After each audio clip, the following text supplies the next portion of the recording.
हाँ, श्री राधे। यदि आप लोगों को संस्कृत भाषा में प्रवीण होना है तो आप लोगों को शब्द रूप धातु रूप याद होना ही चाहिए। बिना शब्द रूपों के आप संस्कृत भाषा में प्रवेश नहीं कर सकते। देखिए क्या होता है, दुनिया में जितने शब्द होते हैं उनका सामान्यतः प्रयोग होता है कि नहीं। हमने कहा राम, देव, शिव, समझ रहे, हम जितने भी शब्द प्रयोग हो रहा है उनका होता है कि नहीं होता है। माधव प्रयोग होता है, माधवा हसतु, माधवा पठतु, माधवा लिखतु, माधवा आगच्छतु, प्रयोग हो रहा है कि नहीं हो रहा है। तो आप लोगों के लिए शब्द रूप याद करना ही पड़ेगा। तो हम आप लोगों को ऐसी विधि बताने वाले हैं जिससे आप एक शब्द रूप याद करेंगे तो दुनिया भर में जितने भी शब्द हैं उसके समान बन जाएंगे। समझ रहे हैं ना।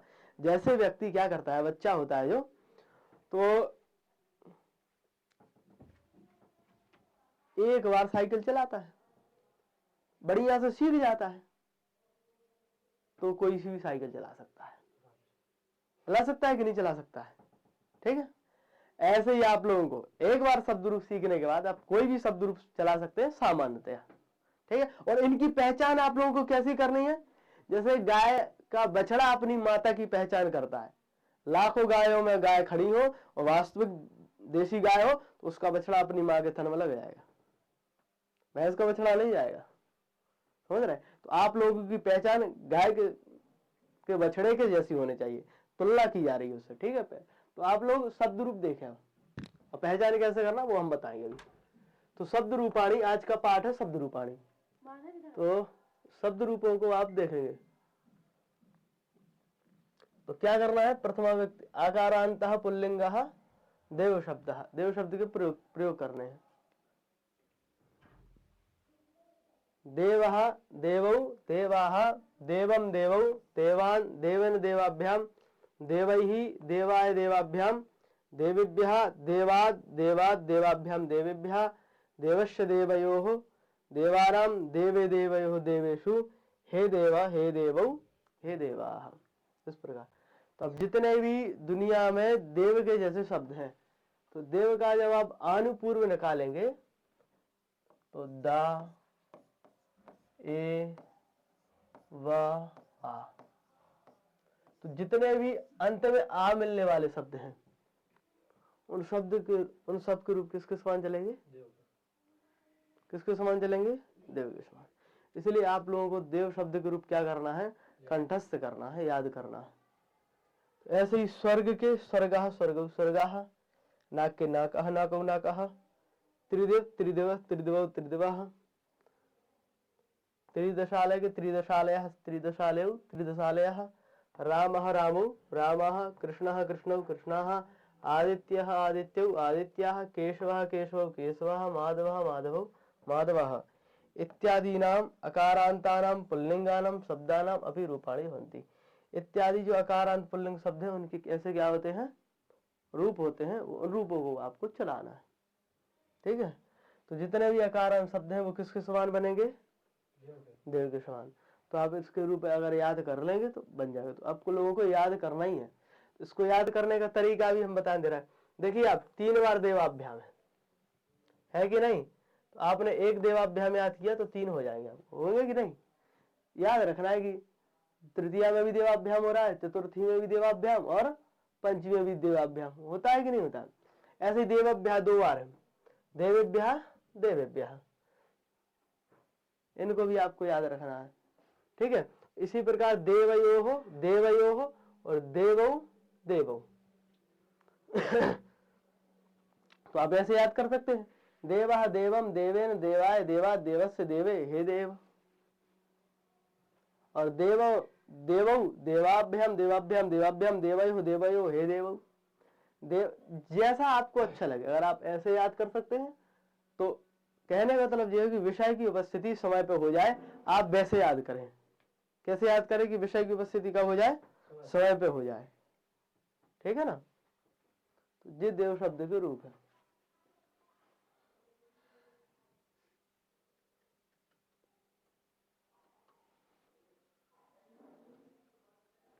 अब देखिए देव शब्द के बाद आप लोगों को एक दो शब्द रूप और देखना है।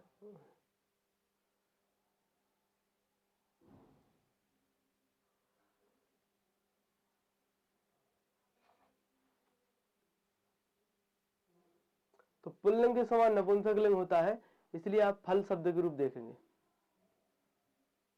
ठीक है ना। तो आप फलम याद करिए तो नपुंसक लिंग के शब्द रूप आपको याद हो जाएंगे। फल शब्द के रूप याद करिए।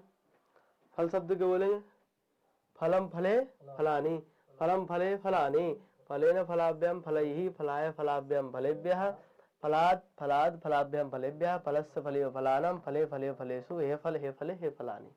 देखिए आप देव के याद करेंगे ना तो फल के याद हो ही जाएंगे, क्योंकि देव के जैसे ही है फल के रूप, केवल फलम फले फलानी बदल रहा है बस। इसीलिए हमने क्या किया है, देव के जैसे ही क्या है फल है, दोनों को हमने सामान्य बता दिया। वो आकारांत है, ये भी आकारांत शब्द है, इसका प्रयोग नपुंसक लिंग में होगा, इसलिए अम हो जाएगा। सुमोर नपुंसकात्, सु को अम हो जाएगा ना सूत्र के द्वारा, इसलिए अम हो जाएगा यहाँ पर। फलम, फल का फलम बनेगा षष्ठी उसमें नपुंसक लिंग में। तो इसी प्रकार से आप लोगों को जितने भी अक्षरम अक्षर अक्षराणि, इंद्रियम इंद्रिय इंद्रियाणि, जलम जले जराणि, द्वारम द्वारे द्वाराणि, धरम धरे धनानि, नेत्रम नेत्रे नेत्राणि, राज्यम राज्ये राज्याणि, स्तोत्रम स्तोत्रे स्तोत्राणि, हृदयम हृदये हृदयाणि इत्यादीनाम अकारांतानाम नपुंसकलिंगानाम शब्दानाम अपि रूपाणि भवन्ति। इत्यादि जितने भी अकारांत नपुंसक लिंग हैं उनके शब्दों के क्या चलते हैं, रूप चलते हैं। आप ऐसे रूप चला सकते हैं। तो आपके आकारांत शब्द और नपुंसक लिंग शब्द आपके मकारांत जो दोनों बन गए। अब आप लोगों को क्या रह रहा है, शेष क्या रह गया, अब रमा शब्द के रूप देख, आकारांत स्त्रीलिंग के देखना है और इकारांत स्त्रीलिंग, तो चार रूप आप लोगों को याद करना ही है।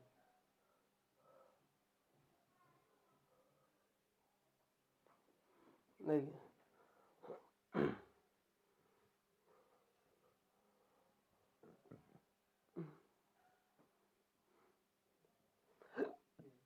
रमा,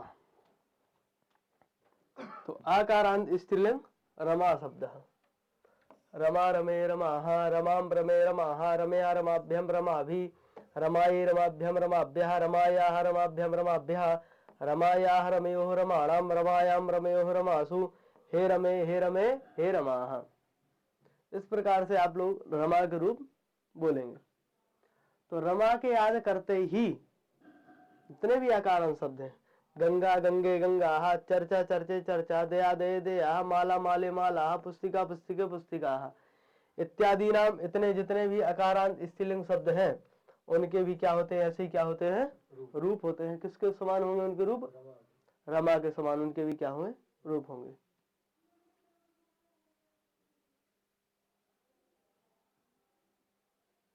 अब देखिए, अब आप लोगों को एक शब्द और रूप याद करना है, नदी। ये हम अलग अलग क्यों बताए, क्योंकि संभाषण चल रहा है, जिसकी चर्चा चल रही है वही आप लोगों को शब्द रूप अभी हम बता रहे हैं याद देने, जिससे आप लोगों को संभाषण में काठिन्य ना हो, सरल हो। इन्हीं के द्वारा हम सब व्यक्तियों को बताने वाले हैं, क्योंकि प्रथमा द्वितीय तृतीय चतुर्थी पंचमी षष्ठी सप्तमी सब व्यक्तियों को बताने वाले हैं इन्हीं रूपों के द्वारा, सामान्य शब्दों के द्वारा। वो विशेष होगा उनको भी बताएंगे, क्योंकि जो प्रचलित शब्द है अधिक है। ईकारांत स्त्रीलिंग नदी शब्द, नदी नद्यौ नद्यः, नदीं नद्यौ नदीः, नद्या नदीभ्यां नदीभिः, नद्यै नदीभ्यां नदीभ्यः, नद्याः नदीभ्यां नदीभ्यः, नद्याः नद्योः नदीनां, नद्यां नद्योः नदीषु, हे नदी हे नद्यौ हे नद्यः। इस प्रकार से आप नदी शब्द के रूप चला लिए। अब आप जैसे भवती का भवती भवत्यौ भवत्या, भगिनी भगन्यौ भगन्या, जननी जनन्यौ जनन्यः, लेखनी लेखन्यौ लेखन्यः, देवी देव्यौ देव्यः, पत्नी पत्न्यौ पत्याः, सखी सख्यौ सख्यः। सब रूप चला सकते हैं। अगर आप लोगों को नदी शब्द के रूप याद है तो आप सारे रूप चला सकते हैं, ठीक है। इत्यादि नाम इकारांतानाम स्त्रीलिंगानाम शब्दानाम अपि रूपाणि भवन्ति।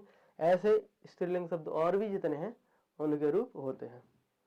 तो इस पाठ में आप लोगों को हमने क्या बताया, शब्द रूपों के बारे में बताया।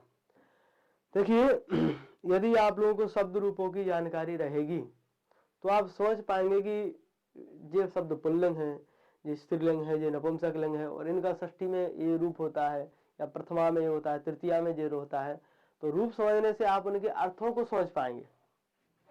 षष्ठी यानी संबंध, संबंध बताए थे ना अभी हम। राम पुत्र लवा, रामस्य पुत्र लवा, षष्ठी में राम में स्या लग जाएगा, यही तो संबंध है। षष्ठी व्यक्ति का प्रयोग कहाँ होता है? संबंध में। तो इस प्रकार से आज हमने षष्ठी व्यक्ति की चर्चा की। अब आगे की चर्चा आप लोगों को द्वितीय पाठ में करेंगे। सभी के लिए राधे राधे।